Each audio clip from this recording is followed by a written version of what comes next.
So this week, in a school in the south of England, we saw children pushing back at school teachers over the supposed identity of some children. I think one was presenting as a cat, and we've heard in other schools that there's another one presenting as a donkey. How dare you? You've just really upset someone. Saying things like, should be in an asylum. I didn't say that. I just think if they want to identify as a cat or something, then they're like genuinely unwell. And they've gone, yeah, they're crazy. You were questioning their identity. No, I wasn't a question. I was just saying about the gender. I didn't say anything about them. Where did you get this idea from? There's only two genders. I just think it's my opinion. You were talking about the fact that cisgender is the norm, that you identify with the gender, with the sexual organ that you're born with, or you're with. That's basically what you're saying, which is really despicable. So I'm delighted to have Brendan Clarke-Smith MP for Bassett Law, with a big majority. He doesn't like to talk about it, but he's an ex-school teacher, ex-head teacher. Brendan, what's going off? Well, don't ask me, I'm a giraffe. So, yeah, I think this is the thing, Lee, isn't it? Kids want attention. It's not particularly new. Yeah. It sounds like one of the kind of things that you do to a supply teacher, playing a bit of a trick on them, making noises at the back of a classroom and so on. And, yeah, kids do want attention for a variety of reasons. And there may be a safeguarding issue there, or there may be some underlying problems. And you do get that, and you want to make sure that kids feel safe in the school that they're in. But this just sounds nonsense. I mean, really, pretending that you're a cat. I mean, there is a lot. I mean, children, especially young children, like to play. They like to be different characters. We used to play cowboys and Indians and soldiers and all sorts of stuff. Tarzan was a big one when I was a kid, but it just seems that we're going a step too far. What sort of role should the parents play in this? Well, this is the thing, the parents don't even know this is going on a lot of the time, and parents don't know what their kids are being taught. A lot are worried about the sex and relationship education that's going on there, or this pronouns thing as well. I mean, whatever happened to kids just learning maths, that's English, confusing, isn't it? biology? You know, kids are seeing this on the TV, all these different pronouns are getting confused, so surely that's not helpful. Well, exactly, and we need to let kids be kids, and they go into school, we expect them to learn. We don't want this running battle with things that they've seen on television, or they're being influenced by people, and it puts teachers in a really difficult position, because a lot of teachers are scared to death that if they do the wrong thing, or they offend somebody, or suddenly they're going to be cancelled or whatever. But I think this is where you need really strong management in a school, because if you're actually stepping in and saying, no, actually I'm going to back my staff here, I'm going to back my teachers to do the right thing, and then I think that would actually solve a lot of the problem. But unfortunately, as we've seen even in politics, Lee, a lot of this nonsense is being allowed to proliferate, and the definition of what a woman is and so on. And yes, but here's a killer question. You've got two boys. If your boy, oldest boy, I know he's at school now, Henry, if he came home and says, Dad, I'm a cat, how would you handle that? Well, I mean, to be honest, he came home last week and we were having that conversation that no parent really wants to have. He asked me to buy him a Liverpool shirt. And I said, you can forget that. I think I need a drink. I think I need one. Well, teachers used to be able to do this at lunchtime once upon a time. I think we remember that. And smoke in the staff room, but don't condone that, mate. Well, there you go. It used to be kids hiding behind bike sheds. Teachers have to do it nowadays.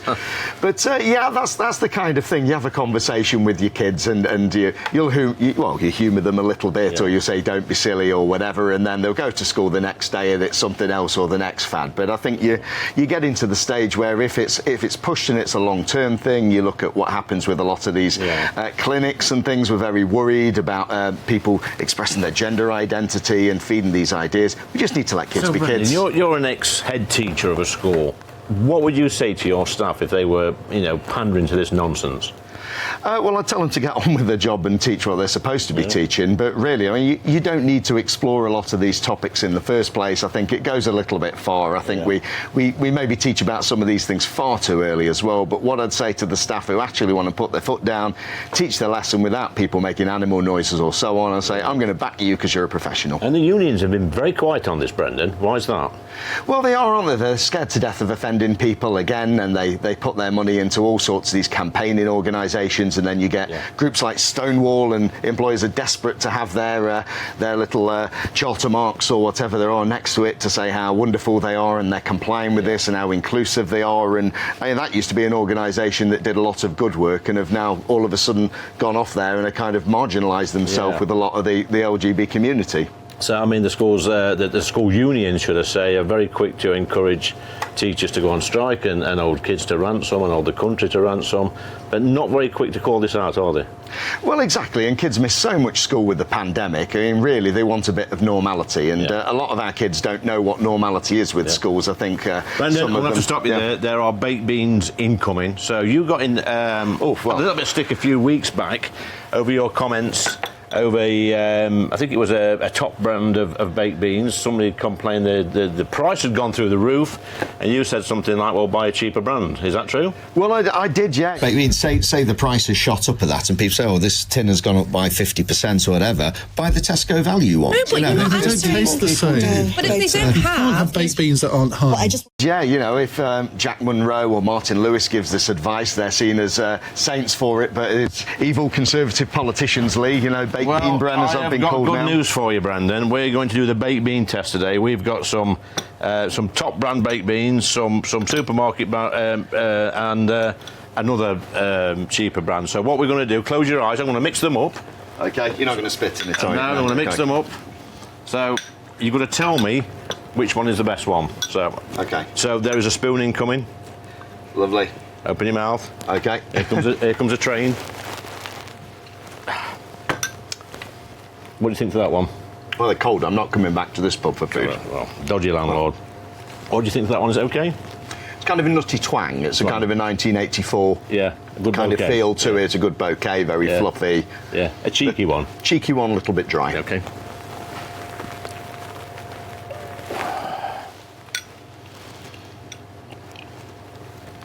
And then, It's a very plain, very flat taste, very and then the third very one, neutral. because we've got to crack on. Incoming.